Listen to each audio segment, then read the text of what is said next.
Hi, I'm Aaron Robinette. Today is January 14th, 2019.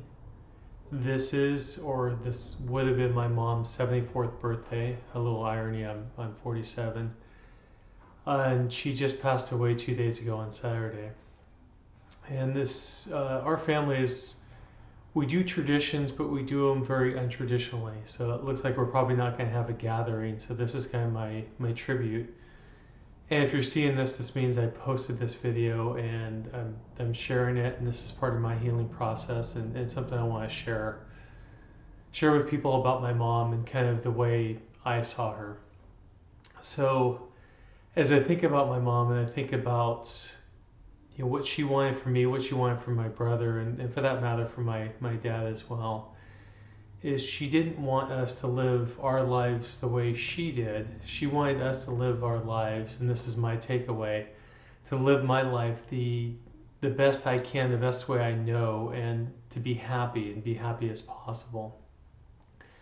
So I'm taking that to heart, and I've been working on that anyway, but I'm gonna work on living my best life I possibly can and be as happy as possible and be as productive and try and give back to the world as the best way I know how. And that's my first point. The second point I want to talk about is I don't think I can pinpoint my mom as there's one thing about her. However, one thing, if you knew my mom, is she was stubborn. And stubborn can mean negative, and most people think of it that way, and it can be positive, but I've a funny little story I remember from when I was a kid. I was probably about 4 or 5 years old. I believe it was my brother, my mom, and I, and we were at my grandfather's house in Leominster, Massachusetts, where my mom's from is Massachusetts. And it was the day that we were supposed to leave, head to the airport, and catch the flight coming back home. And so my grandfather's going to drive us. Makes sense. It's his car. It's his town. We're leaving from his house, and we're leaving to the airport basically an hour and a half away from his house. And my mom argues with him and says, you know what, I'm driving. And they went back and forth and arguing back and forth about this. And in hindsight, as I was thinking about this story, I'm thinking, I don't understand, because my mom ultimately argued her way into driving, and I thought, well, my grandfather had the power. I don't know why he would allow my mom to control him like that. Then I started thinking, well, maybe it was, at the end of a week-long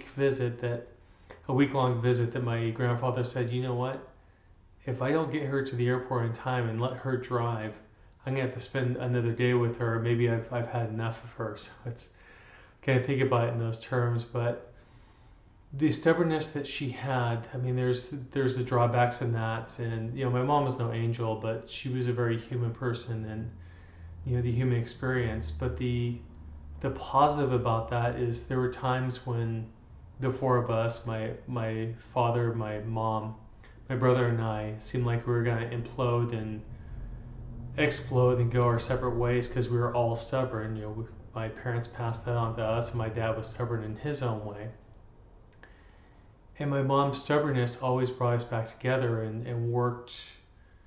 I think ultimately, we had a lot of pains through that, and through my brother and I being adults, pains on coming back and being with the family. But I think that ultimately did bring us all together, and I'm grateful for that, and that way that she was stubborn.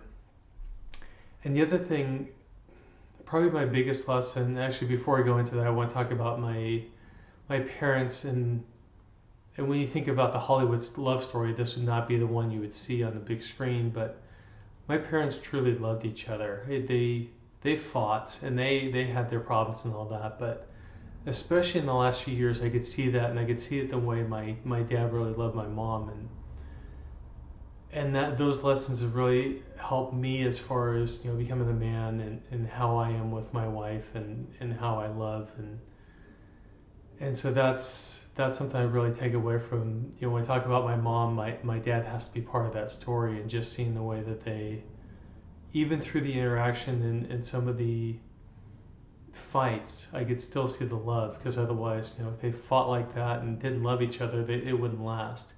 and they lasted over 50 years. I think it's they got married in 1966, so this year would have been their 53rd wedding anniversary. So that's a tribute to two people that really loved each other.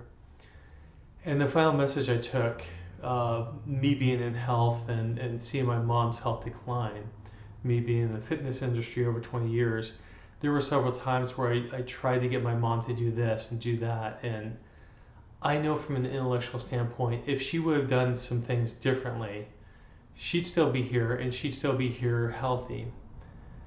But the way I presented to her, she wouldn't be walking her path, and that would have changed who she was. And she wasn't going to allow that, again, being stubborn.